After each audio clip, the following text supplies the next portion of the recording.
Hello, I'm Bob Matheny, Mayor of Zebulon, and this is the Zebulon Mayor Show.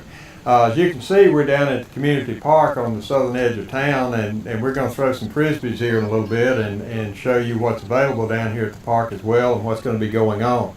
First of all, I wanted to talk just a little bit about the two meetings we had that were not on this station. The first was on August 27th. We had a public hearing. It was a joint meeting with the planning board. It was a request by Gregory Hoda to put in an internet cafe in the Triangle East Shopping Center, and that's a special use permit that's required for that. And so we held that public hearing, and subsequently, and if you watch this station on any regular basis, at our meeting in September, the town board approved that. The planning board made a recommendation to approve it, and we did. So that should be coming on before too long. Then on September the 10th, we had another joint public hearing with the planning board, and that was a simple rezoning request made by GlaxoSmithKline. If you're not familiar with the west end of Judge Street, there's a child care center down there that I believe is currently unoccupied, but it was built by Glaxo originally for Glaxo employees. But they requested that the zoning of that be changed from light industrial over to transitional residential, and transitional residential is kind of soft business zoning, banks, offices, child care centers, this sort of thing.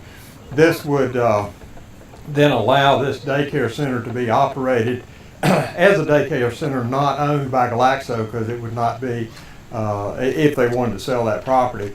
But in any event, we have not yet received a recommendation from the planning board on that. That'll be forthcoming, and we, the town board, will probably make a final decision on that in at our October meeting at the beginning of the month. And those were the two meetings that were not on here. So we're going to move around just a little bit around the park, show you the walking trails and the Frisbee golf course, and maybe introduce you to something that you might be interested in. So let's move along. Okay, we've moved around just a little bit, and joining me now is Greg Johnson, who is our Recreation Department head. Glad to have you. Thank you. And we're in your territory down here, so. Favorite places to be All right here. Again, we're at the community park on the southern edge of town, and Greg, you've been head of this department for how many years now?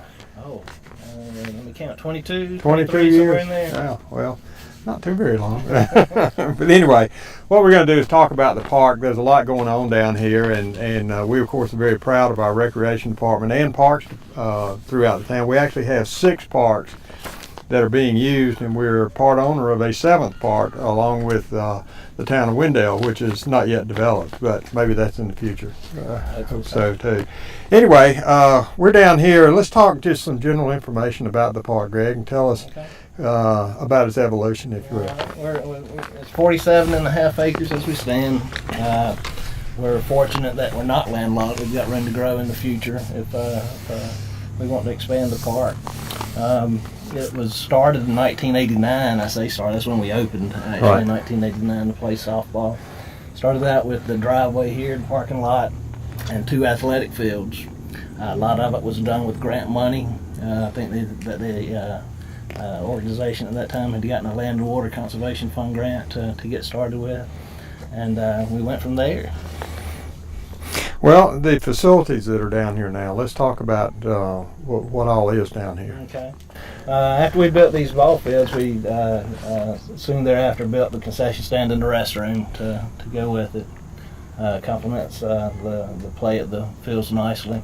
We put in a playground at that time. That playground has since been replaced with the new playground. We did a mayor show last year from that playground. And earlier this, we shot some pictures in it, yeah.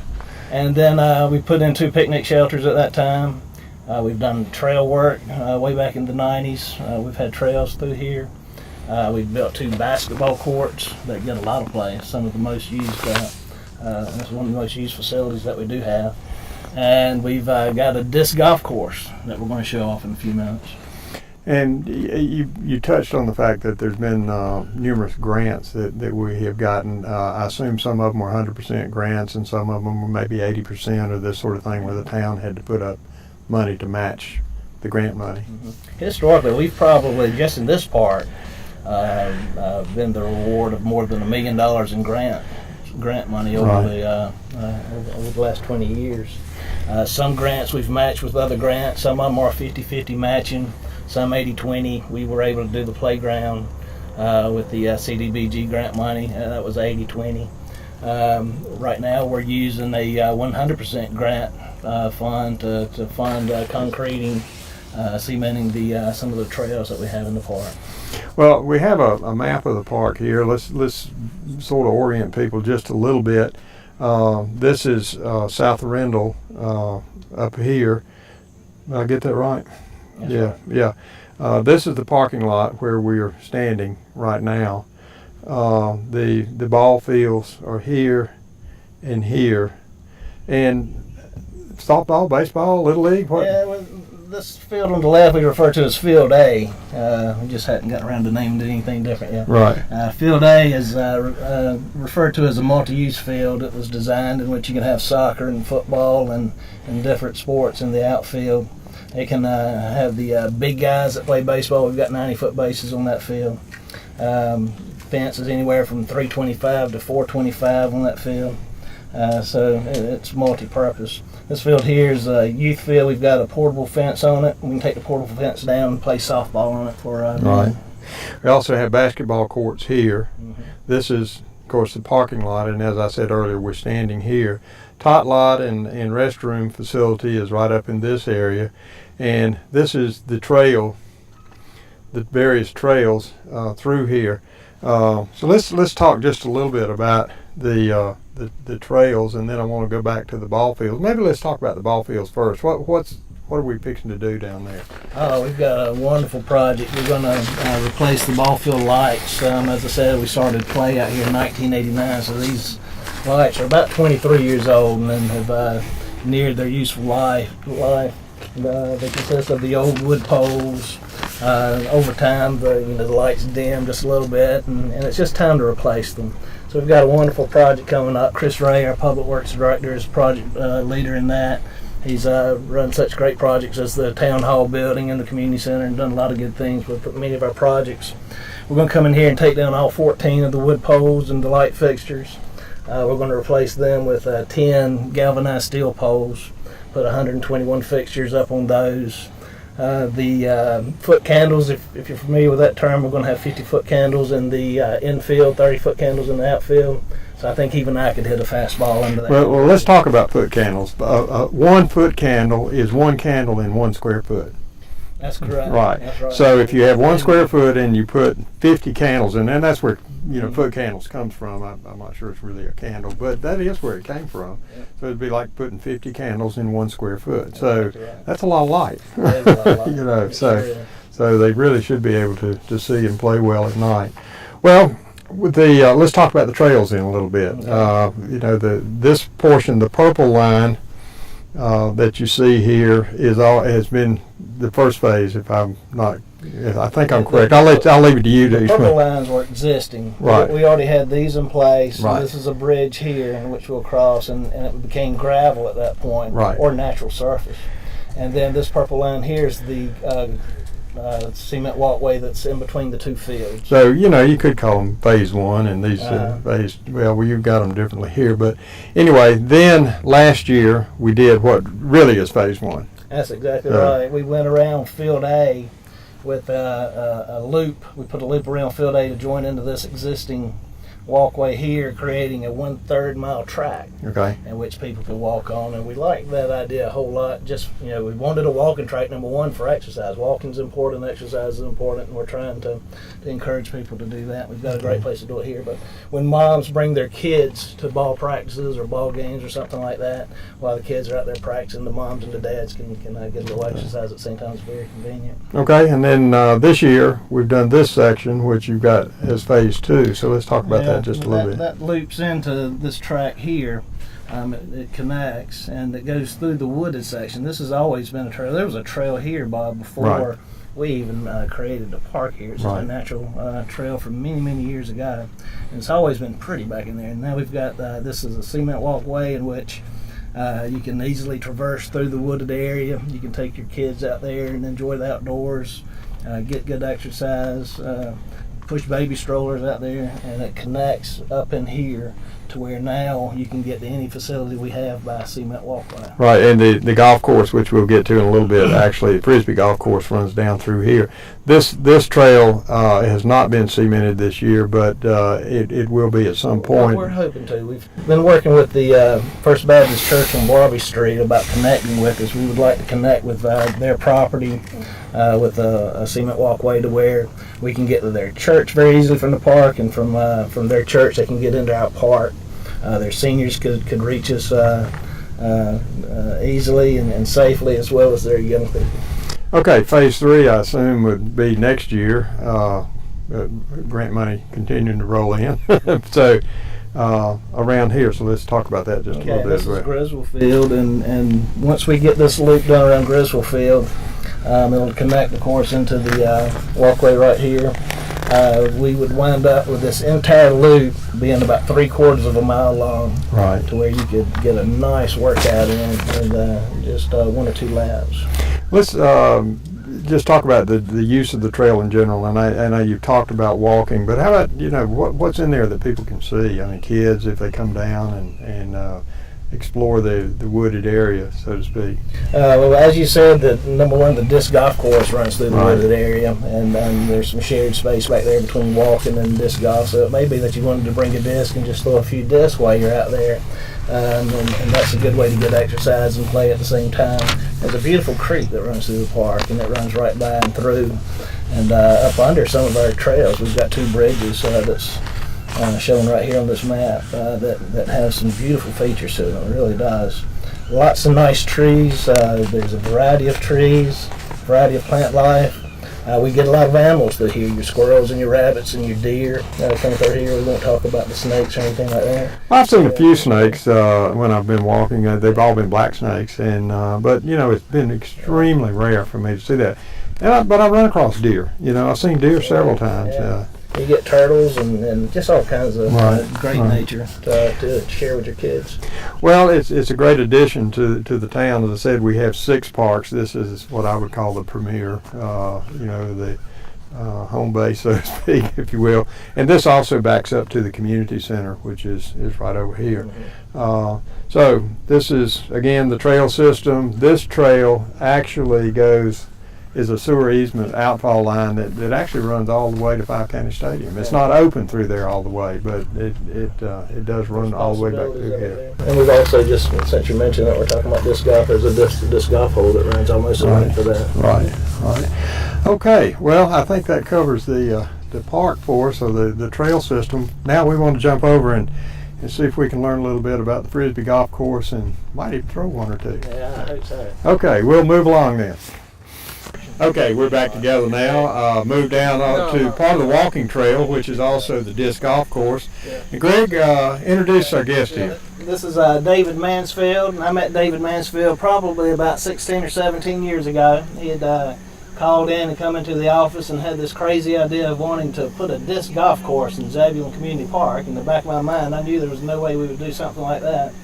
But the more we talked about it, and we came out and walked the park, and he talked about some of the ideas that he had, finally, after a while, we decided, and maybe it was because he kept hounding me, I'm not sure, but we thought that this might work. If not, we'll just remove it, but we had this notion. What we did to start with was, instead of buying golf baskets, we purchased 4x4 poles, if you remember. Mm-hmm. And you want to tell them? Basically it was meant to provide an easy way to back out, so to speak, if it didn't work out. So what we ended up doing was we put temporary baskets in, which was just a post with stripes on the post, and we had to hit the post. And it doesn't sound as nice as a disc golf basket, but it gets the job done, and it shows you how much interest we had. And then at that point, after we got the okay from you, we then started doing fundraising for the rest of the baskets. And the concrete tee pads were actually donated by Jason Margaret, who owns Landmark Construction in Wake Forest, and they got the concrete donated. We got all the labor donated. And then we raised the money by running tournaments. Yep. Very good. And what year did we build this in? What year are we in now? We started this course in 1997. September 27th, 1997 was the date this course went in, and I know that because it's my birthday. Happy birthday. That's great. Yeah. And so tell me about your golf experience. How long have you been playing? Wow, I've been playing since 1991. And there was a point in my life where I had a lot more time, and I played in a whole lot more tournaments than I do now. But at that time, I was living in Wendell, and there were no nice golf courses, disc golf courses in the area. So my roommates and I were all disc golfers. We start wandering around and poking our heads into the parks, and we went to Wendell first. And at the time, Wendell didn't really have much that was appealing to us. And we walk out here and we went, ta-da! Oh my God, this is what we need. This is just beautiful. It's got a nice mix of wooded holes and open holes, and the potential here is just outstanding. Very good, very good. All right, do you want to talk about the rules a little bit of disc golf? Yeah, sure. Really, basically, you play disc golf much like what I call ball golf or regular golf. You're counting how many shots it takes you to get from point A to point B. The person with the least amount of shots at the end of the day wins. One of the things that disc golf is morphing into or progressing into is that we used to have, most of our holes used to be par 3s. And we're getting many more par 4 and par 5 holes now that are more like traditional golf. And what we're seeing is that that's bringing out a little different aspect of the game.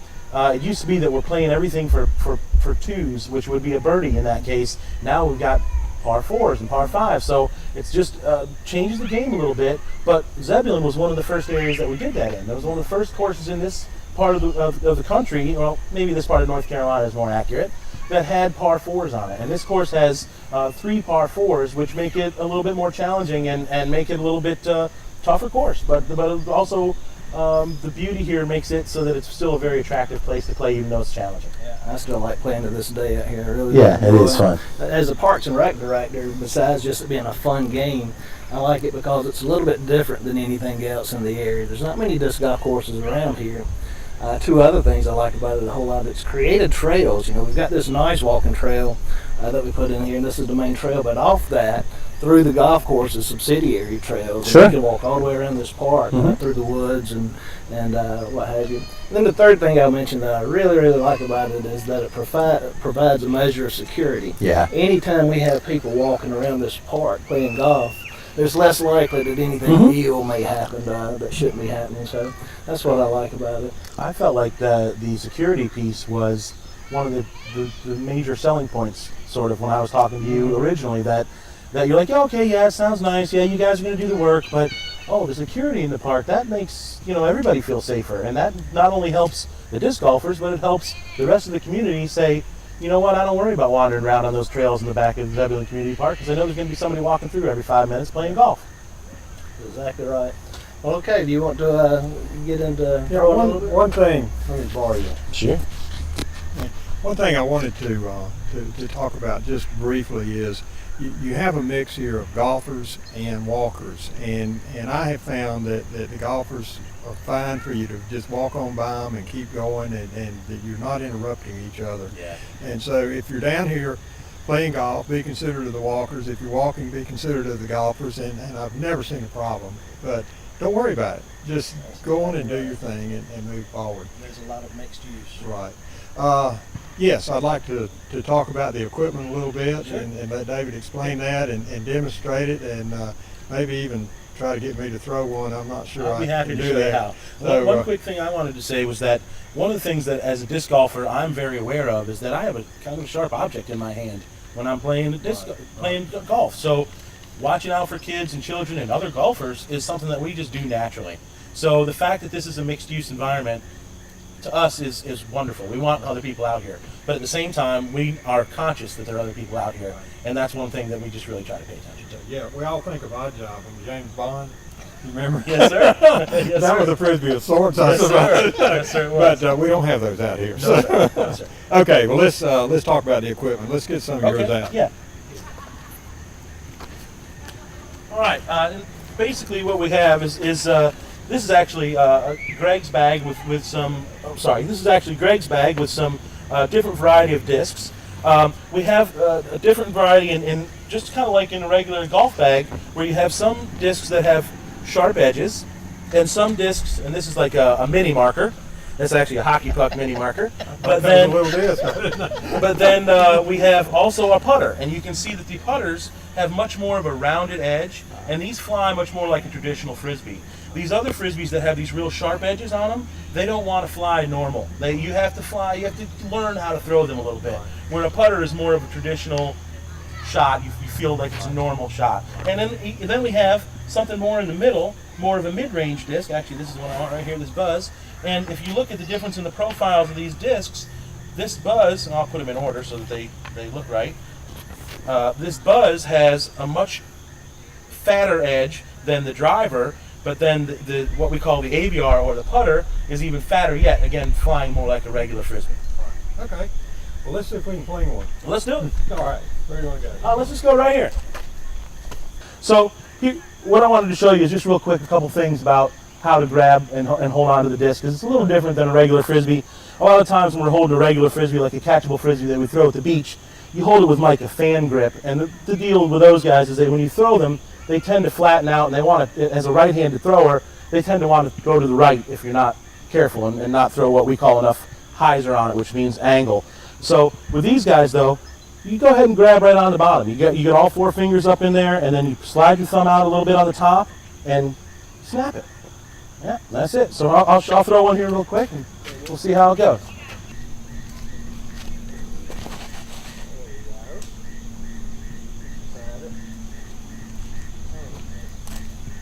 Just a decent shot. It's hard to sometimes get used to somebody else's disc. All right, yeah, all right. So it's across the body. Yep, grab it, and I like to thumb out a little bit, and give it some snot. Yes, sir. You just let it roll off your finger. I actually get a callus on my finger from throwing. And I wouldn't worry about. I do this run-up thing. Yeah, just stand up here in the end and throw one shot.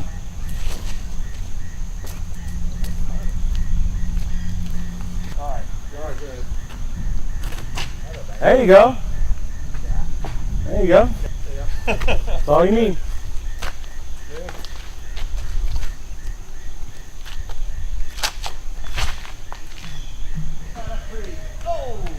Good tree.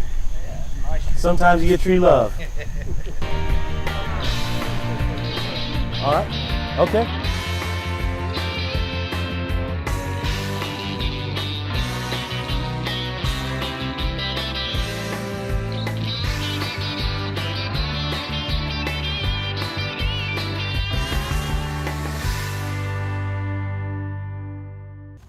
Well, David, I want to thank you for taking time to come out here, but I also want to thank you for the efforts and energy in making this possible for not only citizens of Zebulon, but we get people from all over that come in here to play. Yeah, we sure do, especially during the tournaments. We get folks from, I've had folks from California, Florida, New York State, all over the place coming in. And we want to say thank you very much for allowing us to be in this beautiful park. It's one of the premier disc golf courses in the area for sure. Well, we again appreciate it very much. I think, Greg, we were just talking, you were, to somebody, they were from Charlotte. So it is a premier course, and we appreciate it very much. So thank you again. Thank you very much.